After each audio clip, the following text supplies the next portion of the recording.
It was just past midnight, the kind of quiet hour when most of the world has gone still. But in a small town on Canada's west coast, one man sat awake in the glow of a computer screen, watching a number on a dial that almost never moved.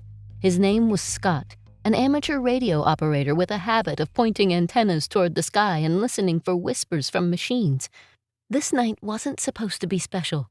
Scott was doing what he'd done countless times, checking routine satellite passes, logging frequencies, adjusting his equipment out of simple curiosity. He nudged his antenna, shifted the tuning slightly, and waited. Then a faint sound crackled through his speakers. A narrow rhythmic signal pulsed across a frequency where nothing should have been. It wasn't noise. It wasn't interference. It was deliberate, steady, controlled. But the strangest part was the frequency itself.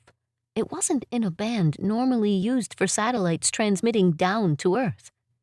It sat in the range typically reserved for uplink signals going from Earth to space. Yet there it was, coming down from above. Scott logged it automatically. Then he listened again. The signal drifted across the sky in sync with a passing object, an object that didn't appear in any public satellite catalog.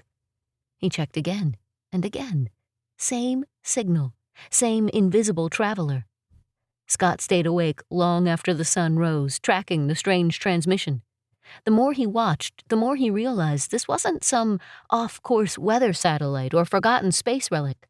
The signal was too clean, too intentional, too organized. Over the next several nights, Scott gathered recordings, matched orbital paths, and compared notes with other observers, professionals and hobbyists who understood the patterns of the sky as well as he did. One by one, they confirmed what he suspected. The object wasn't alone. It was part of a larger formation, a cluster of satellites moving with unusual precision, all transmitting on frequencies that didn't match their assumed purpose. And no one had publicly announced them. Not a space agency, not a private company, not even the governments often associated with classified orbital hardware. Experts began weighing in. Some pointed out that the satellites were using wrong band transmissions, downlinking on frequencies normally reserved for uplink. Others noted that this kind of activity could interfere with unrelated spacecraft and violate long-standing norms set by the International Telecommunication Union. A few simply asked the question Scott had been wrestling with since that first night. What exactly are these satellites doing? After weeks of careful tracking and cross-referencing, a clearer answer emerged.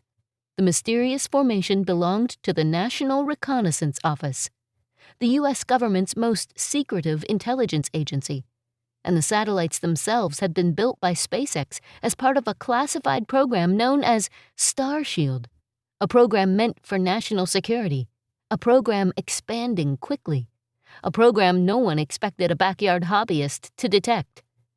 But the remarkable twist wasn't that Scott found them. It was the way he found them. By accident. A casual adjustment of an antenna, a frequency scan that strayed a little wider than usual, one tiny deviation in an ordinary routine that opened a window into a hidden network orbiting the Earth.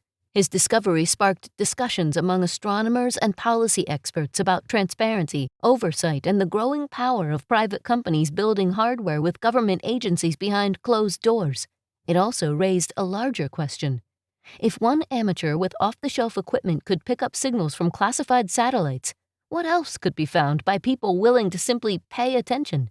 In the end, the story wasn't about secrecy or satellites or intelligence agencies.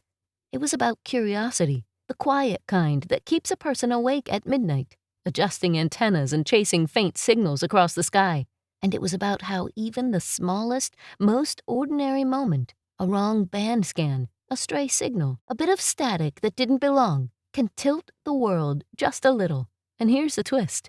The first person to publicly detect transmissions from a classified satellite network wasn't a government engineer, a military analyst, or a high-ranking official. It was Scott, alone in his backyard, listening to a sky most people never hear. Thanks for listening to Twist of Fate Radio. I'm Angela Clark. Curious how fate works? Find more twists and share your own at twistoffateradio.com.